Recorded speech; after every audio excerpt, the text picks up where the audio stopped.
Welcome to the Powerful Introvert Podcast. I'm here today with Jessica Michel.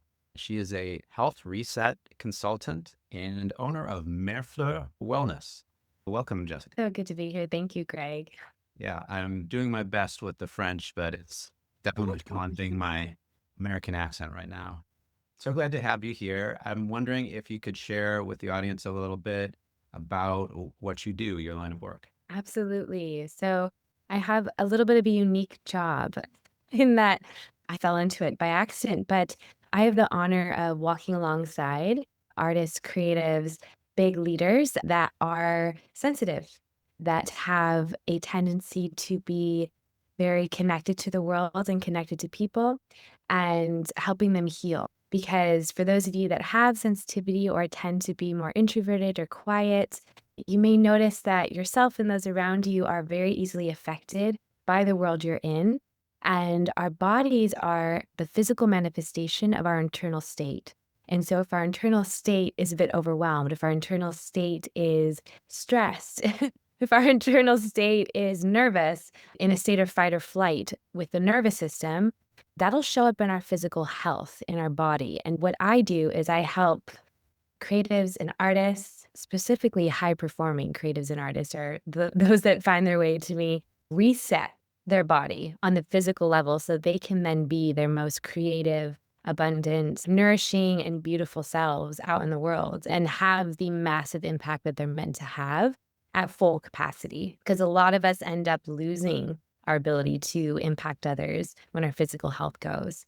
And I'm just so passionate that those of us that are naturally more empathic, potentially, naturally more in tune with others, are the ones that are leading, are the ones that are given places of power and importance because they're going to include more people and they're going to bring goodness into the world. And so I see it as my job to keep all of those leaders running at a high level from a health standpoint.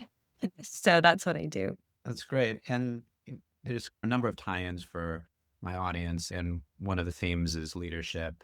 Mm. And how do you take care of yourself and your body to keep yourself in an optimal state so you can really show up and perform the way that you like? And notice you're focused on creative professionals. Mm. And you're in Los Angeles, we were just discussing, where I definitely spent my time where my children were born. Lots of creative professionals there and people really doing that at a high level. And creativity is something that is not confined to people who are in the creative professions. Every profession really benefits from creative thought and thinking. So there's a lot of, I think, a lot of crossover values to the things you bring here. And so I want to get into how you go about that. But before we do, let's talk a little bit. You mentioned high sensitivity.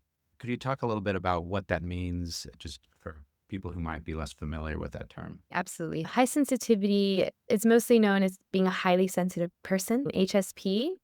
And it's something that's come forward more recently, I would say, in the last 2 decades, as far as the scientific literature around this. It is a innate trait, meaning that it's not just something that you grow into. It's not a personality per se. It's so much more than that. It's actually a specific way that the brain functions. And as a result, a specific way that the nervous system responds. Within the scientific community, it's known as sensory processing sensitivity. SPS. So if you're a nerd like me and you dive into publications and research, that's what you'd be looking for, sensory processing sensitivity. And there's a lot there. There are a lot of resources now around being a highly sensitive person, whether you're into ChatGPT or Google, you can look it up. But ultimately, what it means is that when you walk into a room, if you're a highly sensitive person, you're going to take in about 100 pieces of data versus, say, more of an average human being. They're going to walk in and receive maybe 10 pieces of data. So you are able to gather a lot more information from a space, from an experience, and that can be both a gift and a little bit of a challenge. So it all comes down to knowing how to manage, and also all comes down to how you perceive yourself. Most highly sensitive people, when they first came into the world, were born into families that most likely didn't understand that trait and perhaps even saw it as a weakness and labeled it as such. Within American culture, The word sensitive is not necessarily seen as a positive thing. It's used in a very derogatory way. Yeah. Stop being so sensitive. You're too sensitive. It can be seen as a negative thing. I think there's a turnaround coming with that, especially with the younger generations. But even still, I think what needs to be said is that if you're a highly sensitive person, you're actually incredibly strong, incredibly resilient. Because in order to navigate this, especially if you're an American, this culture, this world, as that brain function, with that brain function, you have to be able to constantly be sifting through all this information and remaining strong, remaining stable at a nervous system level and considered quote unquote normal, even though you're alongside people that are having to do half, if not less, the work that you're doing every single second. To go even deeper, what is this information you're taking in? The information you're taking in is down to it can be the colors that are around you, the specific texture of something. It's very sensory oriented, but also it can be at a subconscious level of, oh, that couple over there, they were in a fight before they walked into this room, and I can sense the tension between them. This person in front of me is going through something, or I'm sensing their nervous system and my nervous system is trying to match it now. You pick up on the human interactions within a room. You're working not just on a conscious level, but a subconscious level. It's very rich, your experience of the world. And so I find it very beautiful. There's also a lot of correlation between a highly sensitive person and an artist. They tend to overlap. Most artists and creatives are highly sensitive people. It's quite common.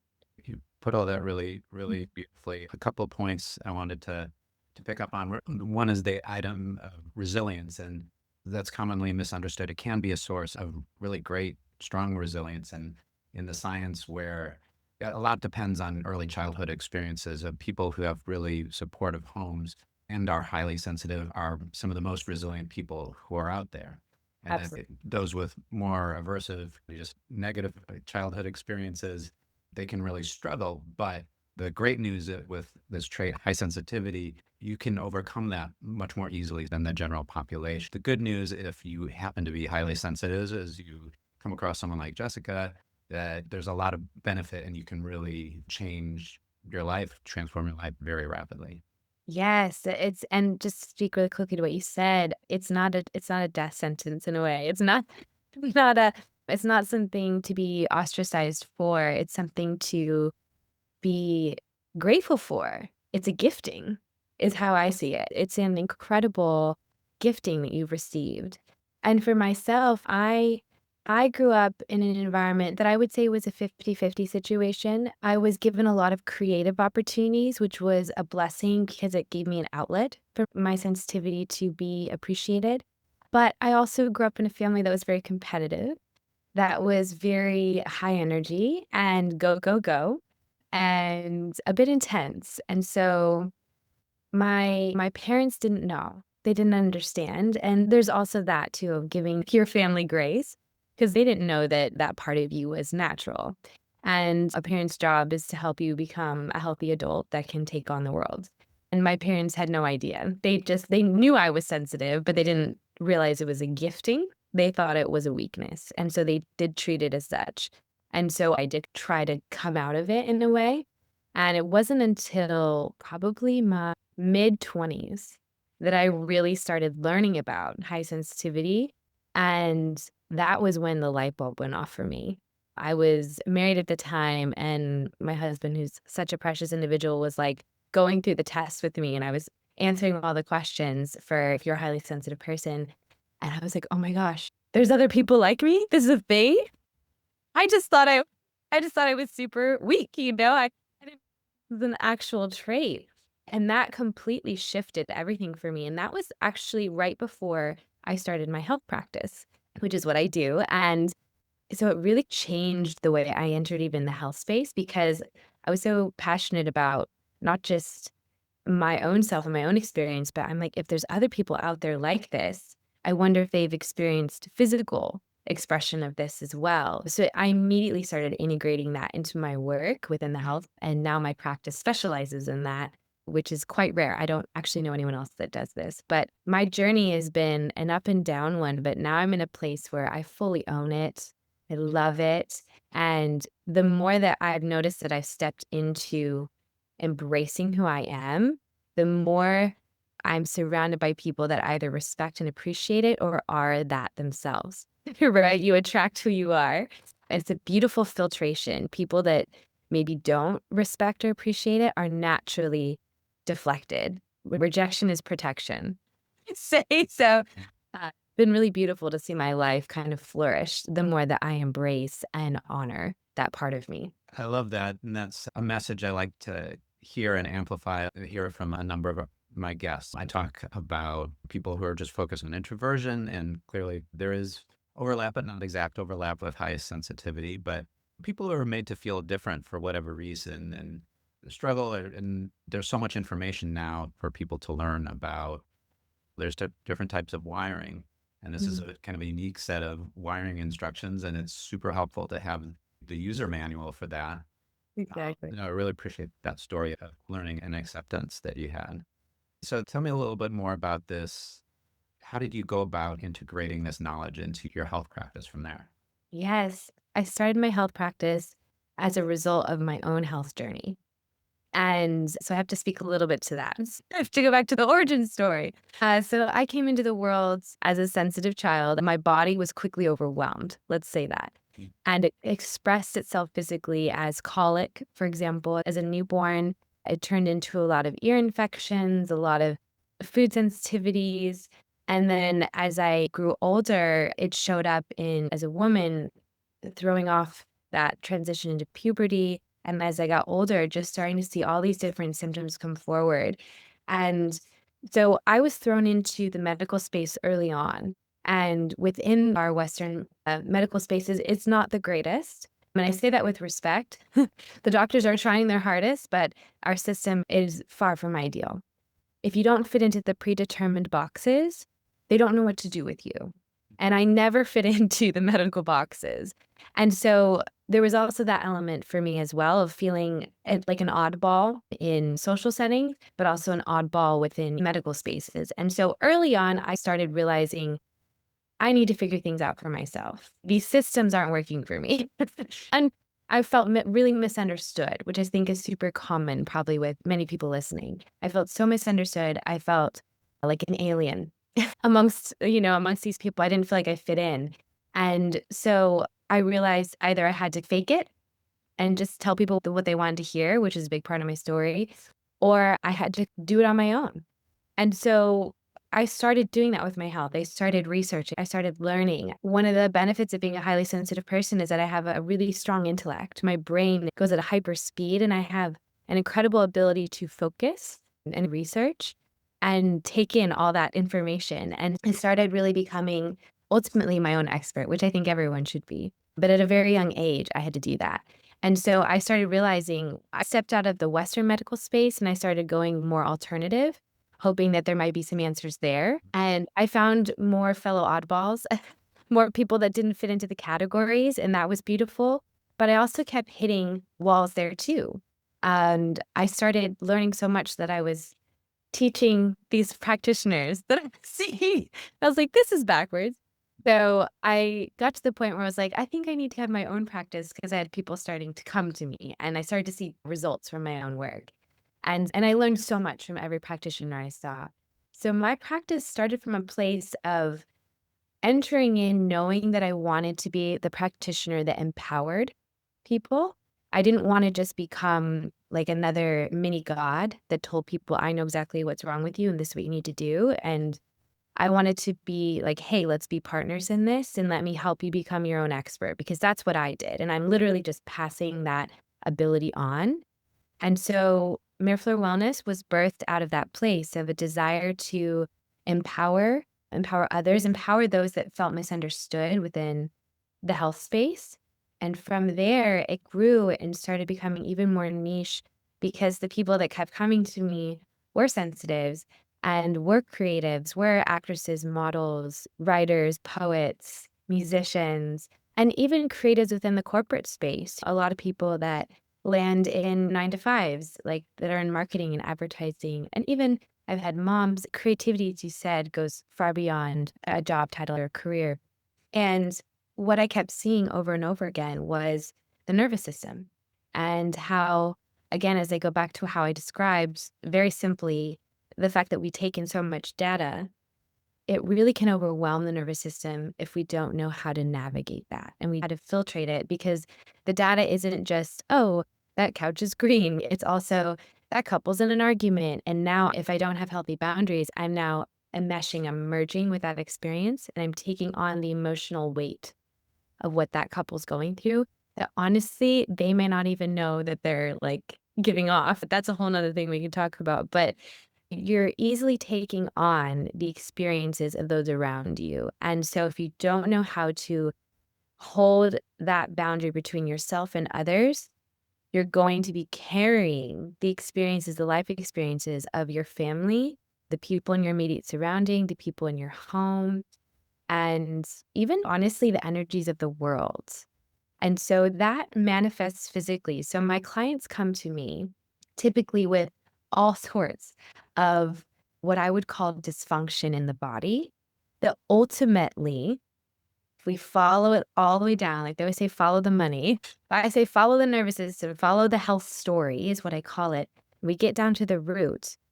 It's the body's inability to manage all that it's been carrying. And I often use the description of a bucket, and this is a very commonly used one, but if you think of the body as a bucket and you've filled it all the way to the top, you get to a point where even the tiniest little drop into the bucket is going to make it overflow. The most sensitives have filled their bucket throughout their lifetime, and they come to me, I'm getting them younger and younger.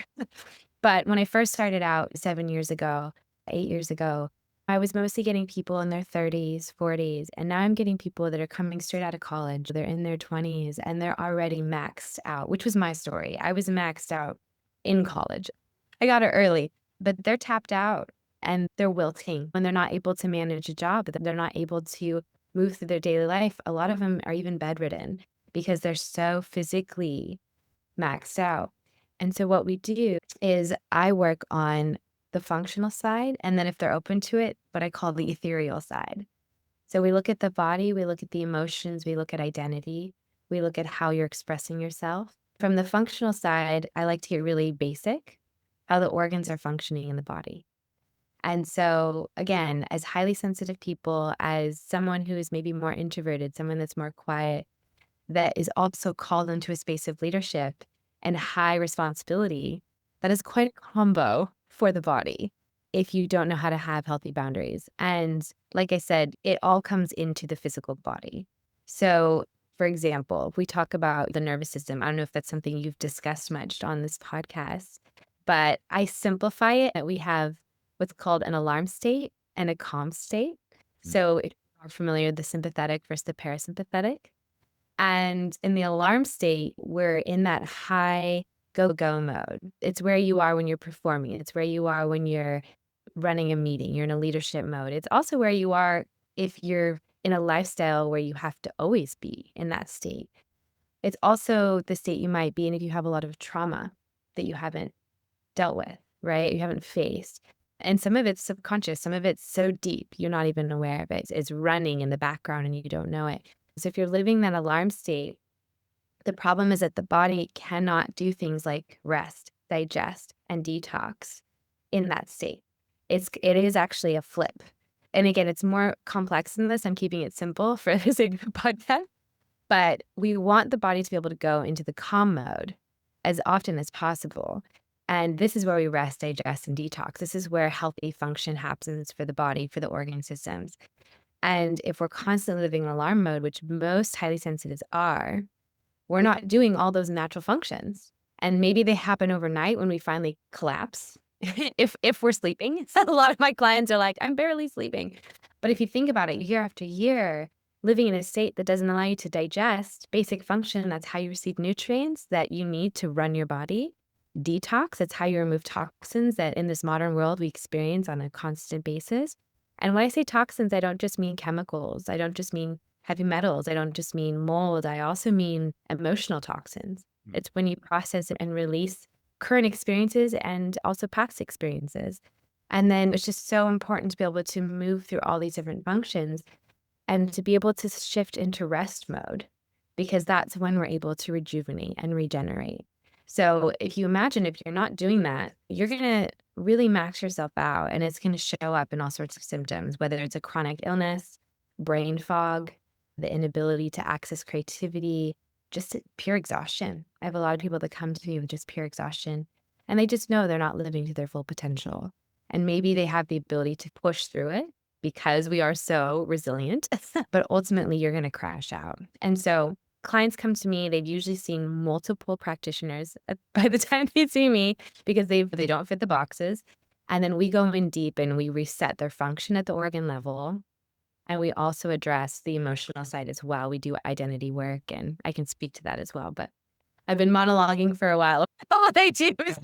It's really great. Yeah, and that there's a lot in there. And do talk a bit about sympathetic, parasympathetic, and that especially in these leadership situations, you're getting up and that's pushing you way into the sympathetic. And so you do need that tool set or that ability to calm yourself and take yourself out of that, because that gives you access, not just health, but just even in the moment, full resources of your brain. Because if you're in fight or flight, then you're not accessing prefrontal cortex, like the important things. You're not using your integrated brain and you're just in that survival mode. You're not performing well in that situation.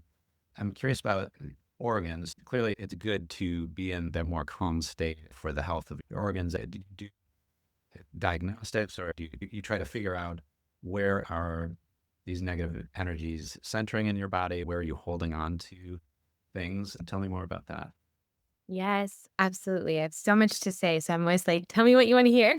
Yes. So when it comes to evaluation, so again, everything is data, everything is information. And so for me, when I'm looking at a body, which sounds so clinical, when I'm taking in a client and we're reflecting and witnessing their body and getting to look at what is there, we'll look at it from multiple angles, multiple perspectives, data from labs. I love to run diagnostics. So I run functional labs. So we'll do like a full blood chemistry.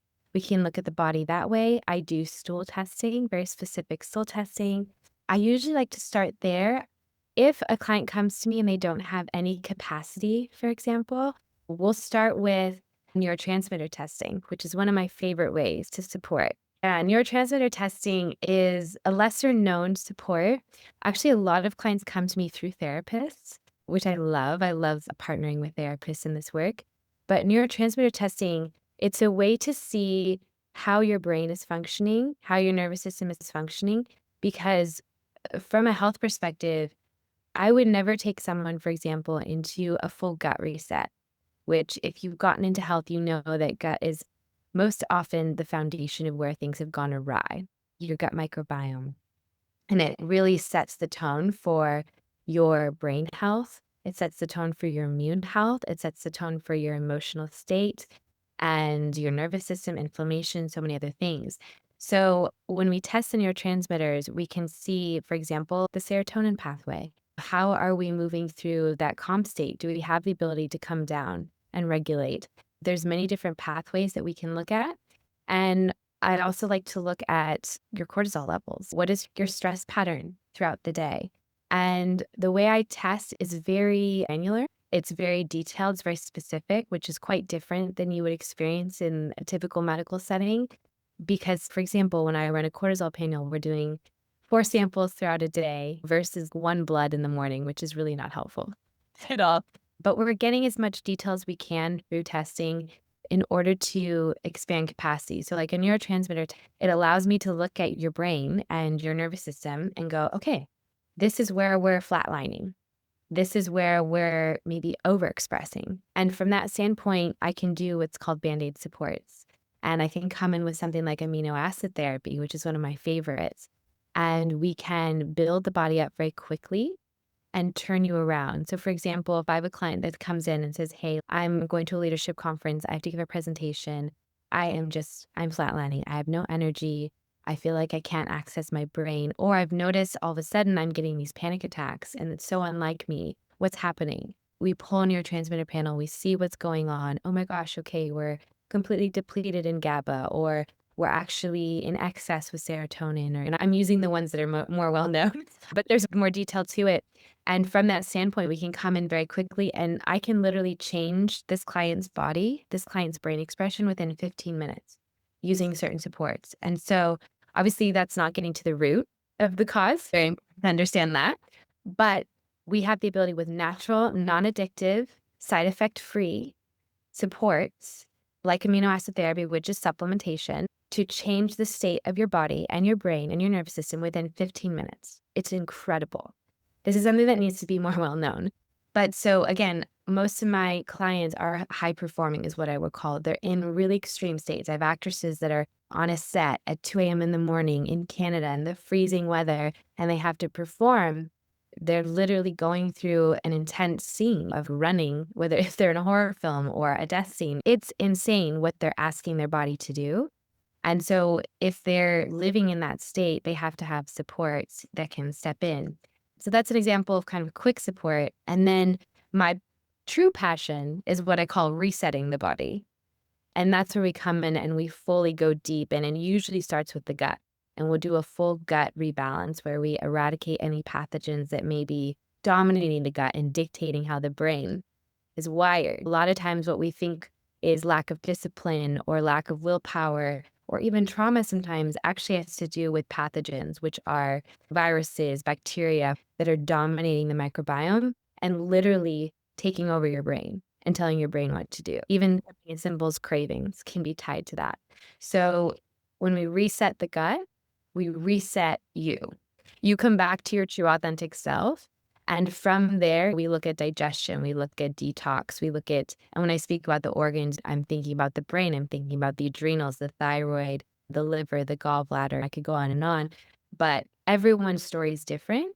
Everyone's body manifests their experience differently. But at the end of the day, it's just the body giving you messages, like symptoms that we experience, whether it's eczema or acne, whether it's brain fog, or whether it's digestive disruption. And that can look so many ways. Those are all just messages from the body saying, hey, I need some help over here. You need to pay attention to me.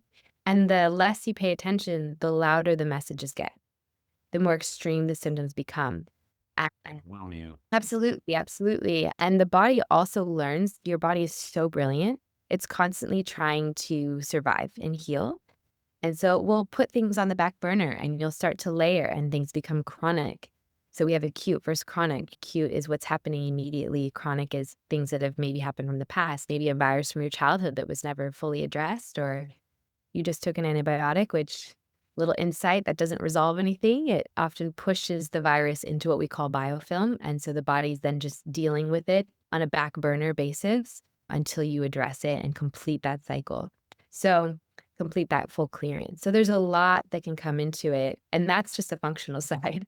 Each organ also carries emotion. So if we have trauma in the body, there's a lot of research behind this now. I love Dr. Gabor Mate and his work, but there's a lot of research, and traditional Chinese medicine has known this forever. This isn't new information, but for example, your liver holds anger, which a lot of highly sensitive do experience, rightfully so.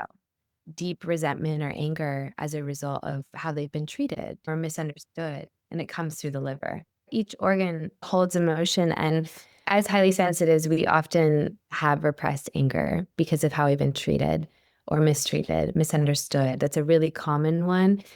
And I also see that most of us don't know that or acknowledge it as well, because we want to be nice. We've been conditioned to be nice. And so there is often a lot of repressed frustration, bitterness, resentment, which is ultimately an expression of anger. And that lives in the liver and the gallbladder. And that can come forward in so many different ways.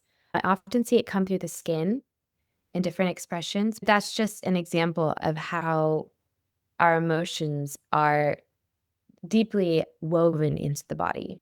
And again, our body is just a physical manifestation of our state, of our emotional state, our nervous system state, our mental state, and our energy. If we want to get into the ethereal elements too, we can talk about that. I'm very big on that as well. But from a functional perspective, it's so important to honor the body. And as sensitives, it can be hard because Most of us have disassociated or disconnected from our bodies because our body was a place of pain. Our body was also something that we were taught we couldn't trust because we experienced the world, as I said earlier, more essentially. We hear things, we feel things, we can be overwhelmed by the amount that we are taking in physically from the world around us. And so we learn, whether we realize it or not, we learn how to turn the dial down, turn the volume down on our experiences. We can't fully turn it off because it's an inborn trait, it's an innate trait, but we can turn the volume down on it and we try to mute our body. And that's how we survive. And so it's really painful when we start to turn the volume back up, which is healthy. And we go, oh gosh, I don't want to go back there again. Because then the body goes, oh, thank you, you're listening. Let me tell you all the things that need to happen. You And missed for the so past 20 years. you missed it about 20 years. And the thing is, if you don't turn the dial up, it comes through in big ways, like a diagnosis, like a cancer diagnosis, an autoimmune diagnosis. And so these are the clients that are coming to me. They receive these and we talk about this and we walk through the process and we understand it. And we go into the body gently. And that's what's very different about me from a practitioner that is not aware of sensitivity, is that I work with my clients from the space of sensitivity, of understanding that wiring. And we can't just go in and just, all right, just get on the protocol and just do that. Just be better, Just be better. Yeah. So instead, we have to come in and I have a beautiful container that I've created called the Concierge Reset. And it's where I literally walk hand in hand. And it's also education of once you understand how your body's wired and how it functions, there's so much grace, there's so much kindness for yourself. And then we just move gently and we take the body forward step at a time. And we often marry it with therapeutic work too, because when you move the body, you move the emotions. When you move the emotions, you move the body. And so you need to be prepared as you start to move, get the body back online, is how I describe it, because it's been offline. We press that power button and whoop, all the messages load. We're like, oh my gosh. We go very gently. We take pauses and it's a dance. It's an art form. I always describe myself as an artist in the scientific world. Like I'm very right brained in that way. And so it is an art form to move through even supplementation in itself and using a protocol and moving through healing seasons. It can be very tender. It can be very challenging. And so working with a partner that knows how to navigate that with you, I think is ultimately what brings success. It strikes me that this is a process. One of the reasons why you don't find this in Western medicine is this is very individualistic. This is hard to scale up. We want to create an army of Jessicas to help. But it's wonderful that you're here and pioneering this work and sharing it out this way as well. You mentioned people are coming in younger, and I have two Gen Z kids, 19, 21, and their self-awareness, the information, the quality of information that's available to them is mind-blowing. It's everything I know now. And so they're starting out, coming out of the gate with all these insights, and maybe, in my mind, is very fortunate to be able to find help at such a early age. And so it's interesting that you're seeing that trend as well. Yeah, definitely. It's again a gift and a challenge because more information can sometimes also be overwhelming. And so coming into the world, did you say two daughters? Is that what you said? Oh, two sons, actually. Oh, just sons, yeah. They're seeing a completely different world than you or I saw. And they're seeing a much more layered world, right? Each generation is seeing more of the nuances of being human. And so, again, that's beautiful, but it's also challenging because that's more to take in every single minute of the day. You're considering more things. They're being exposed to more things. Even we could talk about this and everyone talks about the internet. They're considering far more in every single minute. And the body has to navigate that. The brain. And the brain is capable of it. But if we don't know how to recover, and that's the thing, we're just taking in all this information, we're adding without learning how to manage and move through it. And I think the younger generations are realizing that they have to learn how to do that. There's not an option now. They can't just bulldoze through it. And there is also, I think, a need younger and younger to learn how to navigate and how to tune in. And so I think it's beautiful. I think we're going to come full circle. I agree. I have just a bit more time. What I'm wondering about is bringing this to a broader audience because we've been talking a lot about people who are highly sensitive. And my view on that is that we're not a completely different beast. People who are highly sensitive have traits, the same traits as everyone else. They just may really experience them more strongly. But everyone is having the same kind of process where you're not fully feeling or processing your emotions. The emotions get stored in the body. What would you say to people who maybe are not highly sensitive? Absolutely. I think it's a spectrum. I always say that everyone has some level of sensitivity for one, but in general, whether you're sensitive or not, you are experiencing an intense world right now. The modern world is a lot.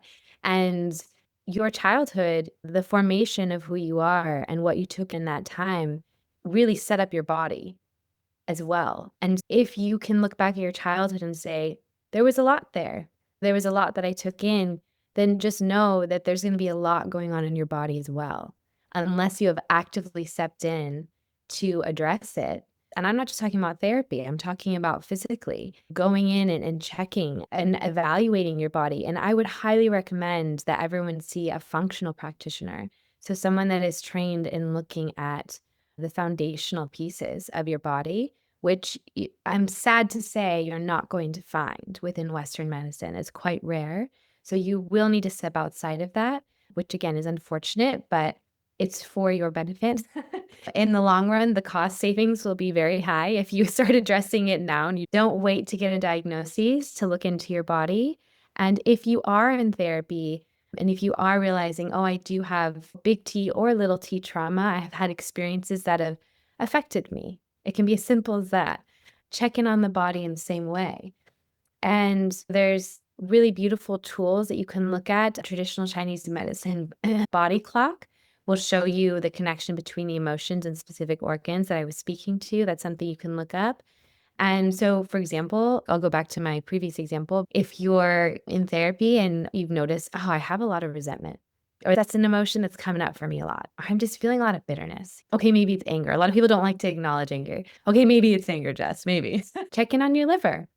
Go into your practitioner of choice and say, hey, I want to run some panels to make sure my liver is healthy. I want to do a gallbladder scan. If you're working with a functional practitioner, hey, what can I do to support my liver and gallbladder? And even if you haven't had anything come forward, how can you give it some love?